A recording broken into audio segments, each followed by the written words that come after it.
What's up, YouTube? This video is going to be about flash brackets. Ooh, exciting, I know.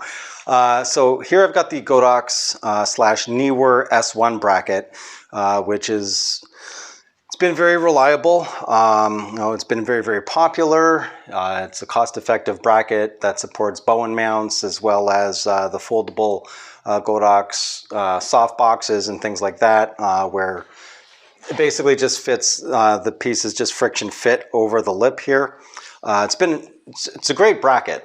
However, a couple years ago, I know this is really outdated, but anyway, a couple years ago, Godox came out with the S2 bracket. Now, the reason I never upgraded is because I just didn't think I needed to until I got the V1 round head flash, because that's what this supports, is round head lighting equipment. So 80, 200, 300, the V1, and it also supports dual flash in vertical orientation or portrait mode, which the S1 flash bracket does not actually support. This also has a wider range of versatility in regards to the size of the flash that you can mount in here as well. Plus, this is primarily all metal and this is primarily all plastic. So we'll just quickly go over some of the differences here.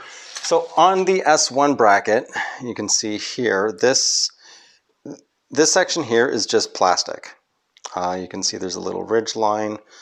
It's actually a bit hard to see, but there is a ridge line right along here, where this piece here is, it's got a thin layer of rubberized coating in order to hold the flash. And then the bottom piece here, as you can see, is textured rubber, very thin. Like very thin. And it does have an umbrella mount as well. This knob here is what you use to secure the umbrella. As you can see, it's just going inside there. Loosen it up, and there we go.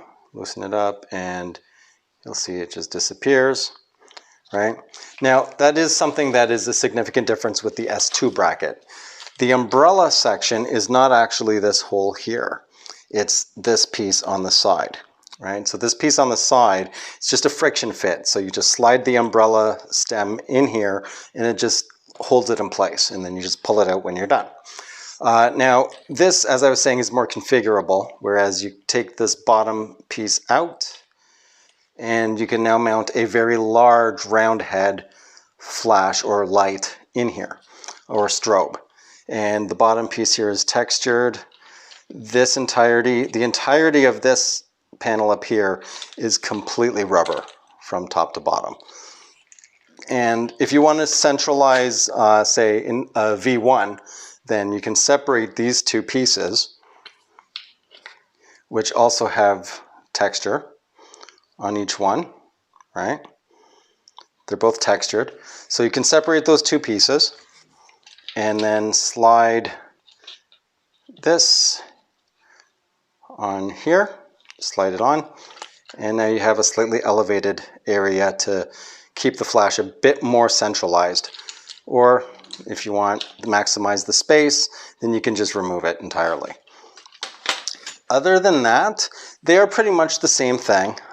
It's just the attention to detail that Godox did go through in regards to getting, redesigning the S series bracket to be more versatile. The attention to detail, I have to commend them. For one, the old bracket, now I don't mind this that much. Other people do, but it does ratchet when, let me just lock this in place here. So this ratchets when you're adjusting the head height, right? Which I don't mind, because if you have a heavy light in here and you loosen this, you don't want it to just all of a sudden, right? You don't want that to happen. So I don't mind having the safety catches. People say that, it's a matter of it's not as adjustable because it's not infinite, because there are slight locks in place. But the increments of these locks isn't that bad. However, the new S2 does not actually do that. The S2 bracket literally anywhere you angle it. There is no catch. And it flips all the way back, all the way forward, all the way back. Whereas the S1 bracket does not. It does stop at certain increments. It's 90 degree, 90 degree. The other thing too is this hole here allows this S2 bracket to mount in awkward positions, so to speak, depending on the type of light bracket or light stand you have. So if you have like a boom arm coming across, you can actually mount this right like that through this hole. For example, here's light stand, and you can mount it like so.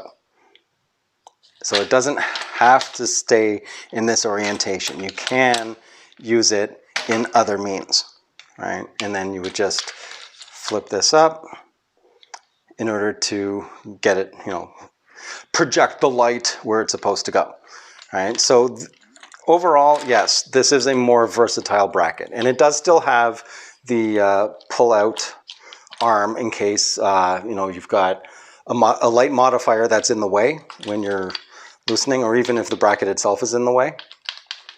You can just pull the arm out to get around it and continue loosening or adjusting the position. So yeah, I mean, both of these are fantastic brackets. However, even if you do have an S1 bracket, for the price, it's still worth doing the upgrade to the S2 bracket. It just gives you that much more versatility. As I said, you can mount 2 flashes, 1 on each side, in vertical orientation, so two TT350s, or again, it also does accommodate a variety of round head strobes and flashes as well. And that's pretty much it in regards to these two brackets. I know it's not something that really gets talked about a whole heck of a lot, but at the same time, it is still something important. You want to make sure that the lighting gear that you have is actually doing the best job to aid you in your creativity. And this is much, much better in regards to design and versatility than the old S1 bracket. At least that's my opinion. I honestly, if I knew the upgrades that this had, I would have actually done this even if I didn't have the V1 flash. You can just mount a larger full-size flash on here. You can mount 2 TT350s to get double the light output.